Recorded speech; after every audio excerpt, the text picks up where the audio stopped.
Hi, I'm Abhimanyu. I'm founder of Koala Lab, and just like SafeDep earlier, we're also a software supply chain security company.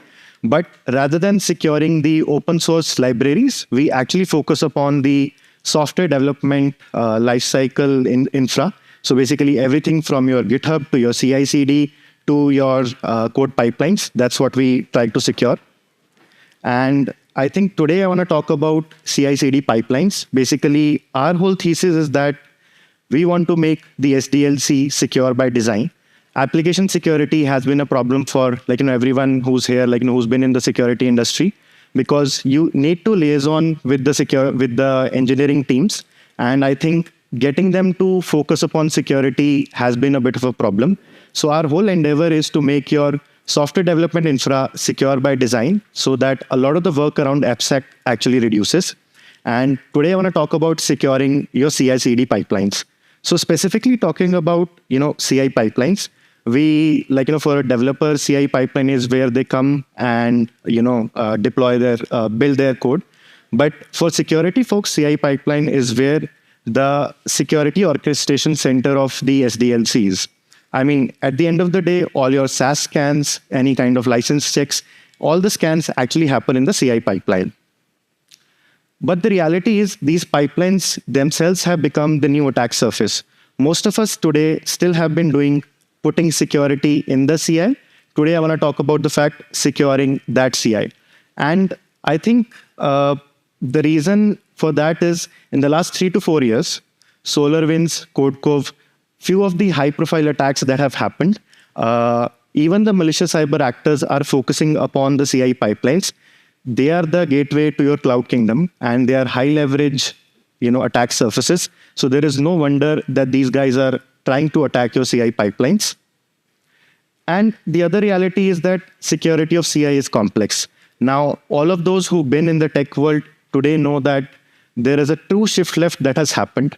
Almost all of the developers today are involved in your DevSecOps operations. They actually do go and build their own codes. They write their own workflows. And as I mentioned earlier, developers, for them, security is an afterthought. So this is one of the complexities that has come up because of which the attack surface has increased.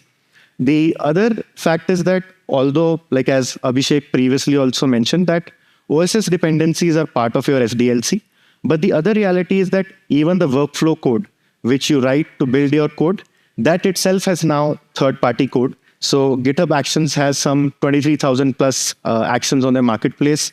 Circle CI has some 3,500 OBS. And even Jenkins, if I remember correctly, probably has some 1,900 plus plugins. So because of all of this, even the security of your CI has become complex. So this is broadly a chart which, talks about the threat vectors in your whole software development pipeline. I want to focus upon the CI runtime or your build time, and these two specific threat vectors that we have, which is secret exfiltration and build tampering. So I think before I get into that, you need to understand the nature of CI. CI is a traffic source because at the end of the day, it is calling a lot of dependencies, these dependencies and actions during that time. And the other thing it does is, after the code is built, it actually sends the code to your artifact libraries or artifact storage. So it's a CI, it's a traffic source. And this is effectively what happened in the CodeCove breach, that attackers were able to get access to the CI/CD of CodeCove. And what happened was, this specific last line, they were able to change the IP from CodeCove IP to their own IP, which was some, let's say, quote-unquote Russian IP. And they were able to exfiltrate all of the GitHub environment secrets to that server of their own. And because of that, they were able to get access to CodeCove's whole cloud system and breach it even further. So data exfiltration in the guise of an API call, that's what happened. And all the build environment secrets got leaked. So specifically talking about these two threat vectors, the secret exfiltration and build tampering. For this talk, I will just focus upon secret exfiltration. Build tampering, if Accel has another security event, maybe I'll talk about that later. But specifically about secret exfiltration, I think this is where understanding from runtime security or from cloud security comes in. What do you do? Like if there is some data which is going out from your traffic source and you need to secure it, it's very simple, right? You call Palo Alto and you put their network firewall. I think specifically here, we don't really need to go that deep. Since CI is just a traffic source, you just need a egress filter on top of it. And I want to do a deep dive on what kind of egress filtering or very lightweight egress filter that you can build. So let's say you do want to secure your traffic from going out of your CI, and there are only certain domains or certain IPs that you want to restrict your traffic to. So one of the things that you do realize today is that IP-based rules do not usually work. Almost all of the domains today are behind a CDN like Cloudflare. So one IP serves many, many different domains. Like even our own website, koalalab.com is on wix.com. So that one specific IP will have domains of a lot of different other companies as well. So just doing an IP-based ruling, that will not work. What does work is host filtering using TLS interception. So effectively what you're doing is, intercept the TLS handshake by a transparent proxy and figure out which domain is the traffic going to. And the way to do it is by actually creating a whitelist of all the domains that your build environment will need and restricting traffic to that with that specific SNI. So we built a product called Bolt, which is open source. I'll link to that at the end of the talk. And as you can see here, this is just an example. We wanted to create some egress rules. For example, we want to block google.com and we want to allow ifconfig.me. And you can see here in the enforcement that google.com has been blocked. But I think that's not the only thing that you need to do. We also have some github.com domains that are definitely required for a build environment to work upon. And those have been automatically whitelisted. So we maintain this whitelist of domains that will be required for a build environment. This is a default policy that we have.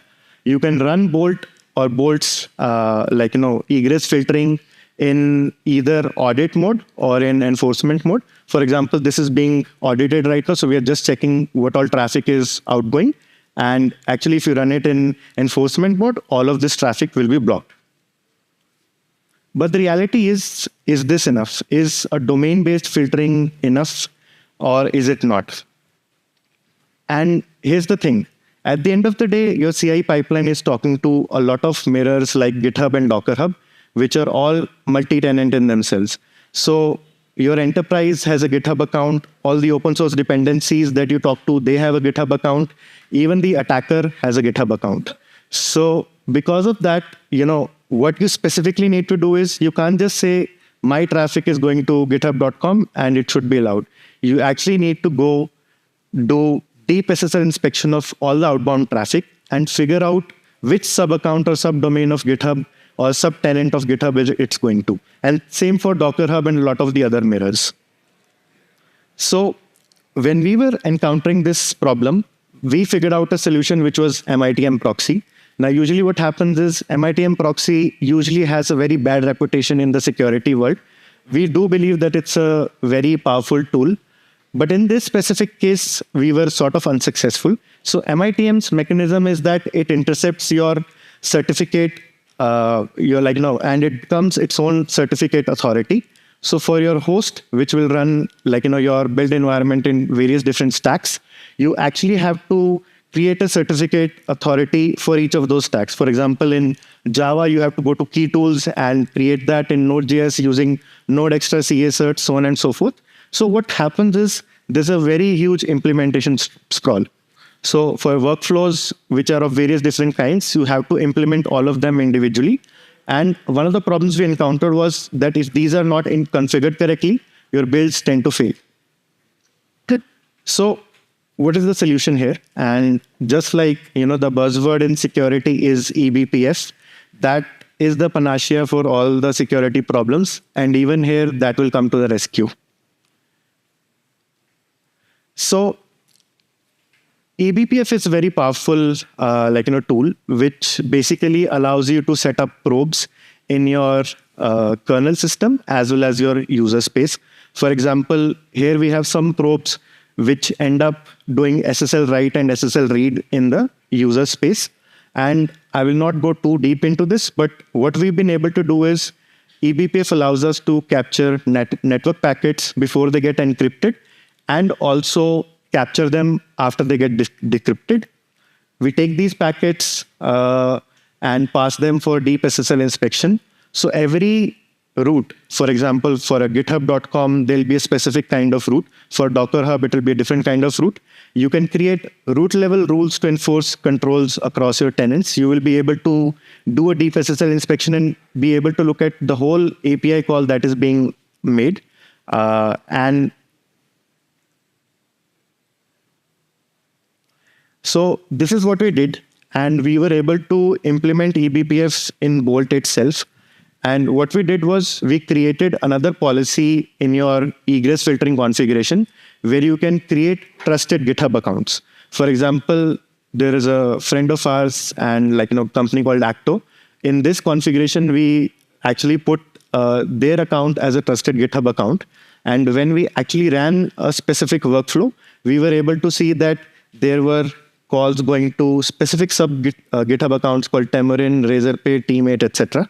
So this is just an example. In this specific example, Temurin and Teammate, although they are not malicious libraries, but you definitely want to see if there is some specific GitHub sub-account which probably an attacker could have set up and whether your traffic is going or not.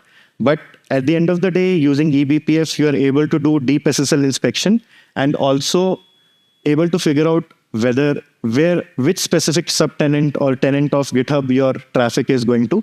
And you're able to configure trusted GitHub accounts in your in Bolt itself so that any outbound traffic to non-trusted GitHub accounts can be stopped. So specifically when it comes to eBPF and we want to compare it to MITM, one of the things we realize is that the implementation sprawl here is actually very, very limited because almost all of the libraries that you usually use for your workflows, their TLS their sub-TLS libraries are very limited. It's either libSSL, boring SSL, or for Golang, it is crypto TLS. And implementation of eBPF for libSSL and boring SSL is actually very similar. There's a little bit of implementation problem that happens in crypto TLS for Golang, but it's not that hard to do. There are a lot of sources around the internet which have been working around eBPF, CubeShark, BPF2Go, libcapstone. A lot of these libraries are being used.